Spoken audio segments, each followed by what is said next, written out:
the Help to Buy scheme, the First Home scheme, have had a significant impact in terms of the number of housing that's been completed, and giving young people, and the number of young people who are able to draw down mortgages in the last year or two is at a record level compared to the early 2000s. We are improving it, but we have a lot more to do. Aye. Deputy Paul Murphy, please. Thanks a lot, Ken Corla. On Tuesday night, a crowd gathered outside Selbridge Manor. That's where more than 100 people seeking asylum, children, women and men, live. And the crowd chanted, "Paedophiles out. Deport them now. Get them out." There were threats made to burn the building where people live, to burn the building down. Why? Because of a disgusting lie spread on social media by far-right agitators. The lie was that a 7-year-old girl had been raped in the hotel by 3 non-Irish men. First shared by a supporter of the Irish Freedom Party online, and then amplified by far-right agitators Fergus Power and Derek Bly, and people were called to protest. It was a lie. These people do not care about the truth. They're happy to spread lies with the aim of deceiving people and the aim of whipping people up. 2 weeks ago, Dr. Umar Al-Qadri, the chair of the Irish Muslim Council, was lured into a housing estate and beaten up in a racist assault. This is what a rise in the far right is going to look like. More arson attacks, more racist violence, more danger in our communities.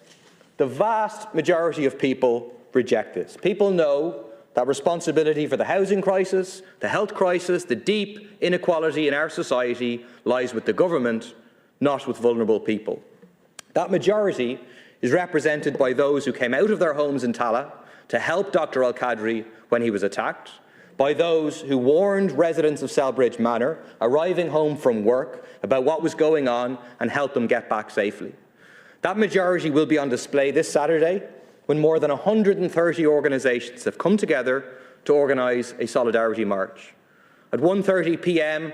at Parnell Square, thousands of people will stand together against racism, hate and war, for homes, health and rights for all, and to demand that the wealth is shared and inequality is ended.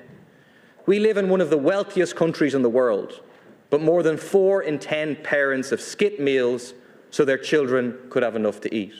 A country full of vacant and derelict properties, almost 60,000 long-term vacant, but where more than 4,000 children are in emergency accommodation. Properties that should be CPO'd by councils, as has finally now happened in Clondalkin. The far-right agitators are working very consciously to direct people's anger not at those at the top of our society, but against those at the bottom.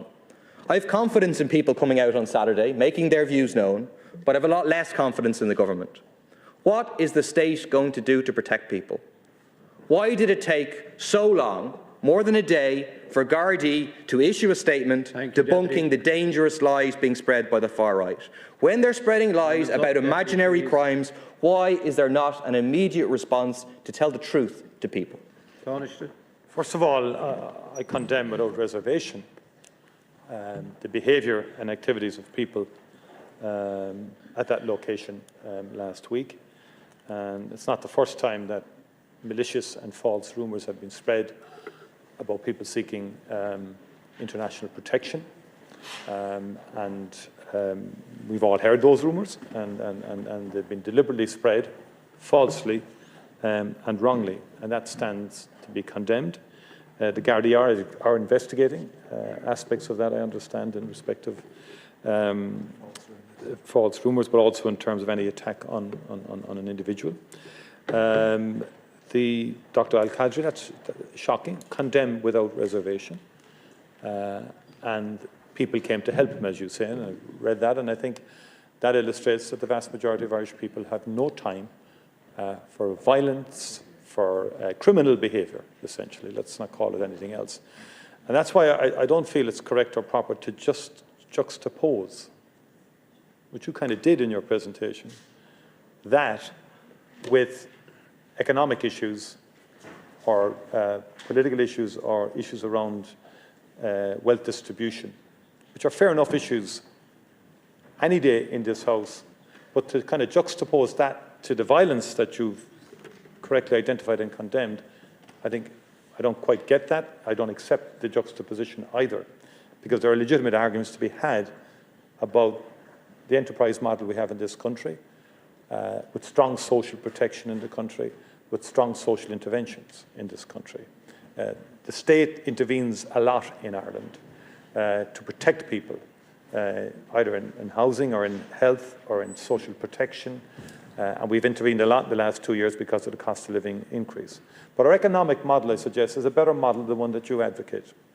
And I think people would be in a far worse condition, I respectfully put to you, Deputy, if they were to follow the economic model that you follow, which is anti-private enterprise, and you don't believe in private enterprise, and you don't believe in the whole concept of entrepreneurship and people developing the economy, which in our view has resulted in about 2.7 million people now at work, which is record high levels of employment in Ireland. 3/4 of the working age population now in employment, at an all-time high, unemployment at 4.2%. We added 90,000 jobs alone in the last year. And again, many of those jobs, I just was in a position to announce 100 of them yesterday with Infinius, companies that are high-quality jobs that are being provided. And in the public service, there's been a dramatic, exponential increase in employment across all of the services that the state provides. And we are focused on that from an economic perspective. But it's that balance between an enterprise model that has generated wealth in this country, that has enabled us to redistribute it, and particularly to protect the most vulnerable. Deputy Murphy. I don't doubt for a minute, Taoiseach, that you are utterly opposed to and that you condemn the arson attacks, the racist violence, the lies, the misinformation, and so on. I don't doubt that. But I do think the government bears a responsibility. Not the same responsibility, of course, as the far right. But, for example, you have placed over 1,000 people who've come here seeking asylum in harm's way by putting them on the streets. That's a policy choice you have made. You created a two-tier asylum process, which legitimised some of the arguments suggesting that these people aren't legitimate asylum seekers. That's the one level in which you're responsible. The second is for the real issues that affect people. The housing crisis, which gets worse day on day, the inequality, the health crisis. Your government is responsible because of the economic system and those that you represent, the corporate landlords, the private developers, and so on. None of that, of course, justifies any racist violence. None of that is the fault of asylum seekers. But it is true that the far right try to tap into real legitimate issues and then direct anger away from your government, away from those at the top of our society and towards those at the bottom. And that's precisely why, on Saturday, we are marching to demand homes for all. All right, thank you. To demand health care for all, to demand a tackling of inequality, as well as rejecting the racism and hatred spread by the far right. I think that's shocking stuff. Like, you condemn it, you condemn racism, you condemn appalling behaviour.